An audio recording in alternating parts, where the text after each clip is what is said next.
Xitoy onlayn savdo programmalaridagi Made China, Alibaba shu kabi programmalardagi do'konlar va tovarlar aslida rostdan ham zavodnikimi yo bo'lmasam o'rtakash eksport qiluvchi kompaniyanikimi degan savolga ushbu video orqali javob topasiz.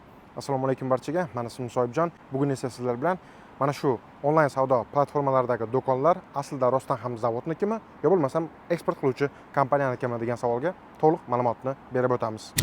Xo'p, onlayn savdo programmalari Made China, Alibaba mana shu kabi programmalarda asosan ko'p holatda eksport qiluvchi kompaniyaning do'konlari va tovarlari bo'ladi. Nima uchun desangiz, men sizga hozir to'liq tizimni tushuntirib berganimdan so'ng bu ma'lumotni tushunishingiz mumkin bo'ladi. Xo'p, onlayn savdo programmalarini yurg'izish, ochish, tovarlarni joylash uchun buni tushunadigan mutaxassislar komandasi kerak. Bu esa albatta xarajat. Va mana shu onlayn savdo programmalarida do'kon ochish uchun esa albatta bu programmalarga pul to'lashingiz kerak. Ko'p zavod esa bu ishni qilmaydi. Ya'ni xarajatdan qochadi yo bo'lmasam bu ishni qilgisi kelmaydi. Undan ko'ra o'rtakash eksport qiluvchi kompaniya bilan ishlab qo'ygani ma'qul. Risk qilgandan ko'ra shuncha xarajat qilib. Katta zavod bo'lsa boshqa gap. Katta zavodlar albatta o'zlarining do'konlarini ochib olishadi. Chunki albatta ob'yomi katta, puli ko'p, hech qanaqa riskdan qo'rqmaydi ular. Va o'rta zavodlar esa albatta bu riskdan qochgan holda undan ko'ra eksport qiluvchi kompaniyalar bilan ishlab qo'ygani ma'qul. Misol uchun men eksport qiluvchi kompaniyaman.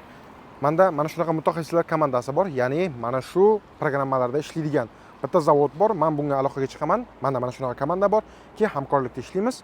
Sendan tovar olaman va mana shu programmalarda mutaxassis komandam orqali mana shu programmalarda tovarlarni sotaman.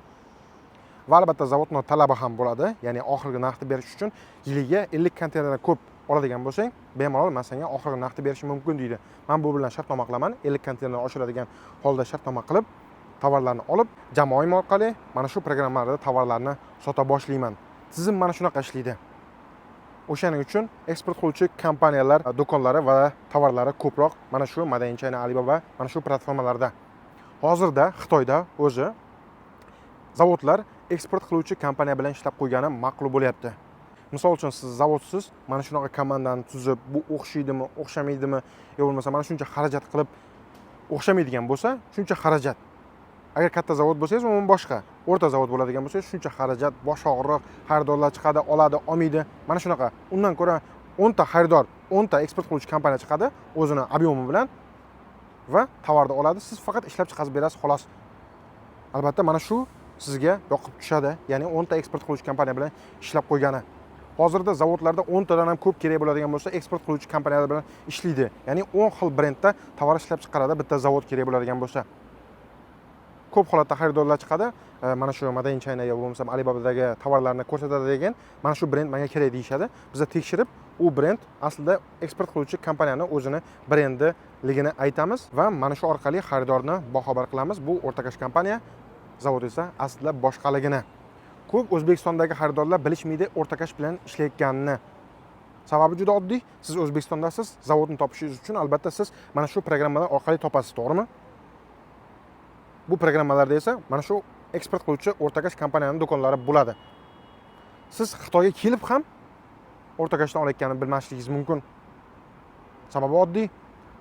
Xitoyga kelaman deysiz, zavodingni ko'raman deysiz, yo bo'lmasa o'sha tovarlarni ko'rmoqchiman desangiz, men zavod bilan allaqachon kelishib qo'ygan bo'laman. Meni xaridorlarim kelyapti, men seni o'rniga boshliq bo'lib beraman. Kelasiz, men zavodimni aylantiraman. Siz bilmaysiz, men eksport qiluvchi kompaniyaman, yo bo'lmasam zavodning egasiman. Shunaqa. Ba'zilar aytishi mumkin, men zavoddan olaman deyishlik mumkin, lekin aslida tagini ochib qaraydigan bo'lsangiz, eksport qiluvchi kompaniya bilan ishlayotgan bo'lsangiz mumkin.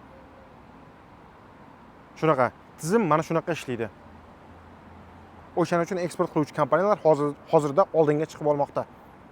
To'g'ri ma'lumotlar bilan sizga to'liq tushuntira oldim degan umiddaman. Mana shu onlayn platformalardagi holatni va endi Chinaprom jamoamiz haqida to'xtaladigan bo'lsak, Chinaprom jamoamiz ancha yillardan beri Xitoyda savdo sotiq bilan shug'ullanib kelayotgan mutaxassislar komandasi hisoblanadi. Hozir bu komanda O'zbekistondagi tadbirkorlarimiz uchun kerak edi. Ya'ni o'z ishiga javob bera oladigan, qanaqadir muammo chiqadigan bo'lsa joyida hal qila oladigan, 0 dan 100 gacha, ya'ni barcha xizmatlarni amalga oshira oladigan, ya'ni qo'lingizga yetib borguncha pul o'tkazmasi deylik, qaytarish, yo bo'lmasam tovarni topib berish, logistika, rastimoshka, hujjatlar, shartnomalar hammasini amalga oshirib bera oladigan komanda kerak edi.